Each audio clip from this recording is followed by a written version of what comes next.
Good afternoon, Adam here at Board at Home. A few days ago you may have seen a post that we put up on our social media with some new additions to the board games library.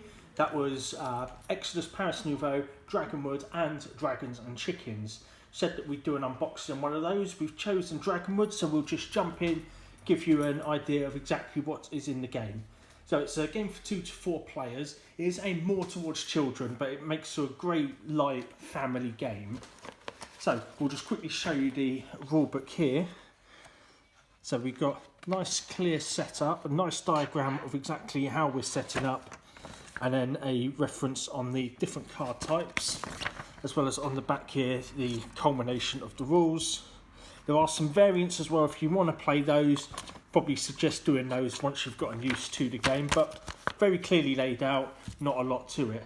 So there's not loads of components in this game, so we will go through the Dragonwood deck first and show you that. So it starts off, we have these 2 dragons which you are able to defeat during the game. When we're setting up, those are removed from the deck and then added back to it afterwards. The reason for that is we've got this deck here that we've shuffled up already, but a number of cards are taken out depending on the amount of players. So we've got quite a few cool looking cards here. So we've got like different monsters, we've got events that can help or hinder, and then we've got like allies and potions and things that you can use to help you in your efforts.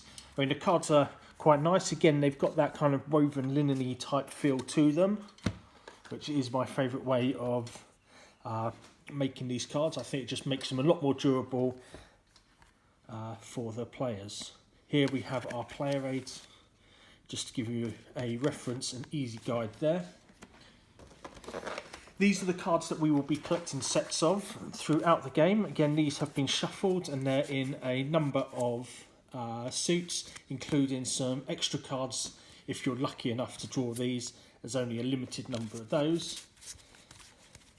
And you can see here that they're based on different sort of fantasy archetypes. We've got rangers, we've got like paladins, fighters, wizards, all the usual sort there.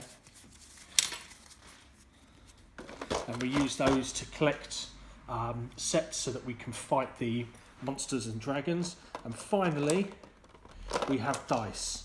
So the dice are what we actually use. So when we're fighting these, depending on which way we choose to fight them and how many of those cards we decide to use, decides how many dice we get, and we're using the dice to try and get to this number here. Obviously, the more cards we put into it, the more chance we have of success, but obviously less chance we have of using cards for other things. So that is everything for the game. So it's fairly simple components wise, but I think it's a good one for families to get into, sort of introduce your children to sort of the fantasy realm, as it were. So if you're a D&D veteran yourself, this might be a good way to introduce your children to that. That's all for today, guys. As I said, next video for our unboxing will be either Exodus or Dragons and Chickens. Excited for both of those. Exodus, for those who aren't aware, is made by the same people who have done games like The Resistance and Coup, so you can kind of see what you can expect from those guys. And we have put a little post up with a cheeky little setup for you, so you can get an inkling on that. But that will be one of the next videos up for you. That is all for today. If you have any questions about this game or anything else in the shop, don't hesitate to comment below, visit us in store or call 01843 316 281. That's all for today, guys. We'll see you in the boardroom.